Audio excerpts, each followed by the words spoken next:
Episode 2. Around lunchtime, Young-bun sat on a worn-out chair in a corner of the shop and opened her lunchbox. It contained only kimchi, stir-fried anchovies, and a piece of mackerel she had grilled that morning. Just as she was about to pick up her chopsticks, she heard a familiar sound of footsteps. "Young-bun, eating alone is no fun. Let's eat together." Mari, holding 2 packets of coffee mix, approached. At 75, Mari was 2 years older than Young-bun and her closest friend in the market. Mari, who sold side dishes next door, always sought out Young-bun during lunch. Young-bun smiled and made room on the narrow chair, which creaked. The two sat side by side and began sharing the lunch. "Mackerel again today? Don't you get sick of eating only fish every day?" Mari asked, picking up a piece of mackerel. Young-bun shook her head and laughed. "I have to eat what I sell to believe in it. I need to be confident when facing my customers." Mari nodded, taking a bite of the mackerel. As the oily flavor spread in her mouth, she let out a sound of appreciation. "Still, you're amazing. Working from dawn at your age. I'm already thinking of closing my shop because it's so hard." Young-bun stopped her chopsticks and looked at Mari. Her face was full of fatigue. Her wrinkles seemed deeper, and dark circles were heavy under her eyes. "It's not easy for us at our age, is it, honey?" Mari sighed and stirred her coffee. The savory aroma spread as the coffee dissolved in the hot water. The two sipped their coffee in silence for a moment. "Young-bun, do you ever regret it? Spending your whole life doing only this smelly work?" Mari's voice was sincere.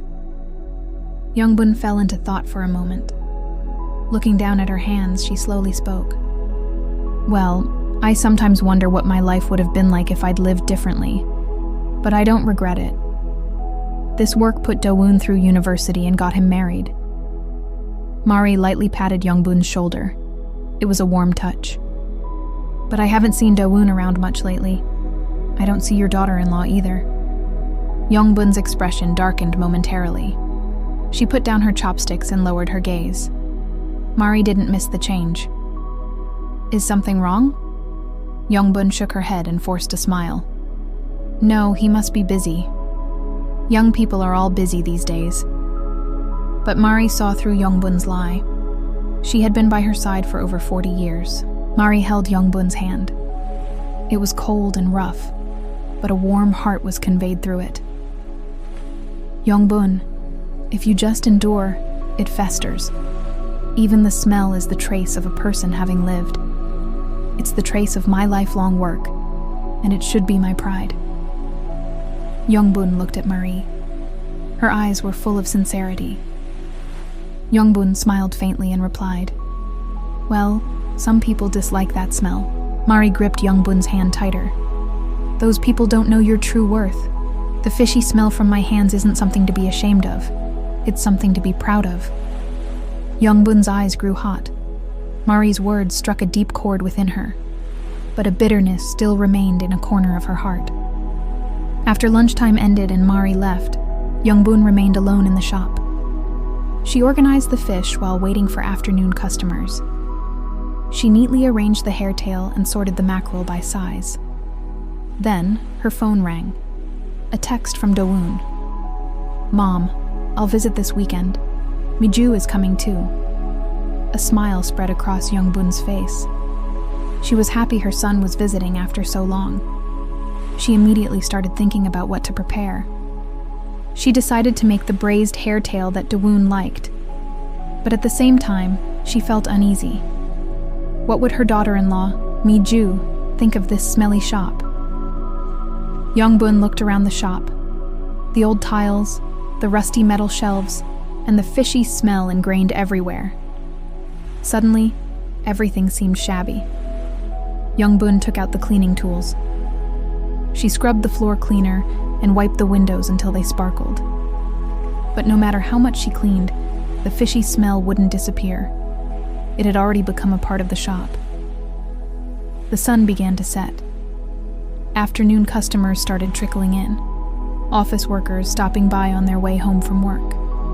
Young-bun greeted them with a bright face. "Welcome. The hair tail is very fresh today." A young female customer slightly wrinkled her nose. Youngbun didn't miss it. Her heart stung, but she pretended not to notice and smiled as she packaged the fish. At 7 p.m., Youngbun closed the shop. Her legs were swollen from standing all day. Her back and shoulders ached, but she felt relieved to have safely ended another day. On her way home, Youngbun kept thinking about Mari's words. "If you just endure, it festers. Even the smell is the trace of a person having lived." Those words swirled in her head. Youngbun looked at her hands again. They still smelled fishy, but now it felt a little different. This wasn't a shameful smell. It was evidence of her having lived. It was the trace of 40 years of diligent work. Yes, Mari Uni is right. This smell is what makes me, me. Youngbun muttered to herself and quickened her pace.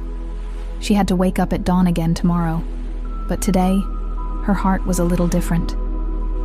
Pride in her work was slowly reviving. With her spirits lifted and the shop spotless, Youngbun eagerly awaits her son's visit, ready to share her love through a carefully prepared gift. But the joyous reunion takes a bitter turn, leading to a discovery that will break her heart. What devastating truth does she find in her son's kitchen?